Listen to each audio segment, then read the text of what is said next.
बचपना अंदाज़ मज सह सान खतर नसीहत थी। अल्लाह ताला दीन है सुमन कतन पे अमल करने तौफीक। और इन बात तकरीर पेश करने खतर आमिर अहमद मलिक कश्तवाड़।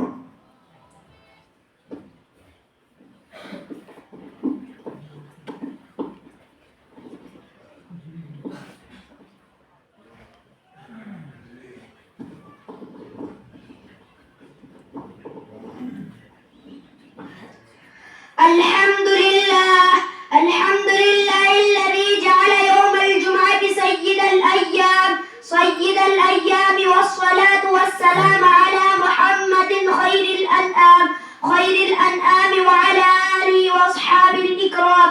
अम्मा बअद, अऊज़ु बिल्लाहि मिनश शैतानिर रजीम। बिस्मिल्लाहिर रहमानिर रहीम। या अय्युहल्लज़ीना आमनू इज़ा नूदिया लिस्सलाति मिन यौमिल जुमअति फस्अऊ इला ज़िक्रिल्लाहि व ज़रुल बैअ ज़ालिकुम खैरुल लकुम इन कुंतुम तअलमून। सदक़ल्लाहुल अज़ीम। मुहतरम हाज़िरीन, अभी मैंने आपके सामने सूरह जुमा की एक आयत तिलावत की है। इसका तर्जुमा ये है, अल्लाह जल्ला जलालहू व अम्मन नवालू इरशाद फरमाते हैं, ए ईमान वालों, जब तुम्हें जुमा के दिन नमाज के लिए पुकारा जाता है तो अल्लाह की जिक्र की तरफ चल खड़े हो और खरीद व फरोख्त बंद कर दो। यही तुम्हारे लिए बेहतर है। अगर तुम जानते हो अल्लाह ताला ने दिन और रात में 5 नमाज़ें फर्ज फरमाई है, हर वो शख्स जो अपने को मुसलमान कहता है, इसके लिए जरूर है कि वो 5 वक्त बारगाह इलाही में से जारेज हो जाए और खालिक कायनात का अल्लाह कायनात का शुक्रिया अदा करे। इस्लाम में जितना इज्तिमाई पर जोर दिया इतना किसी मजहब ने नहीं दिया है। हर मुसलमान पर लाज़िम है कि वो 5 वक्त बाजमात पढ़े।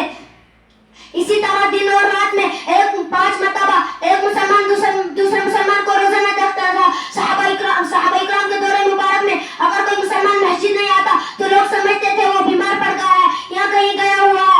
इसी तरह हर मुसलमान पर लाज़िम है कि वो अपने महल्ले की मस्जिद छोड़कर अपनी बस्ती की मरकजी मस्जिद में जुमा के दिन हाजिर हो और सब मुसलमानों के साथ नमाज जुमा अदा करे। इस दिन को ईद के दिन की तरह मनाए। सुबह से नहाने धोने में लग जाए, साफ सुथरे कपड़े पहने, गुंजाइश हो तो ईदर लगाए और जामिया मस्जिद में जाकर इमाम का खुतबा सुने। आन हजूर सल्लल्लाहु अलैहि वसल्लम ने जुमा के दिन को ईद का दिन कहा है। बड़े अफसोस की बात है कि मौजूदा दौर में मुसलमान इन सब चीजों से लापरवाही बरतने लगा है। अल्लाह ताला मुझे और आपको सुनने से ज्यादा अमल की तौफीक अता फरमाए। आमीन। माशाअल्लाह। ये बचते और एम्ब्रोड इस बचोस इन चुतन में नहीं बचस मन गई में जरा इनको शायद जरा थी कम है बार इजरोजा कश्तवाड़ और एम्पति उस बच इजरोजा बानहर इस कोई ब्याह अल्लाह ताला दीन जज़ा खैर। माशाअल्लाह।